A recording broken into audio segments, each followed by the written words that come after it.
Aquí no importa el color de piel. Muchas personas, cuando escuchan el nombre Haití, piensan en pobreza y no es así. Haití, como cualquier otro país del mundo, también tiene su riqueza.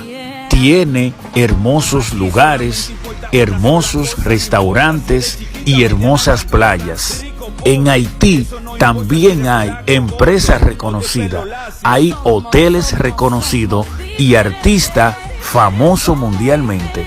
Haití es un país como cualquier otro. Hay pobreza, pero también hay riqueza y hay muchas comidas. Así que cuando escuche el nombre Haití, en vez de pensar algo negativo, mejor di, tengo que conocer ese país. Si quieres vacacionar, si quieres divertirte, si quieres conocer otras culturas, esta es tu oportunidad de conocer Haití. Soy dominicano y amo Haití. No carguen depresión, tu estatus social no determina tu valor.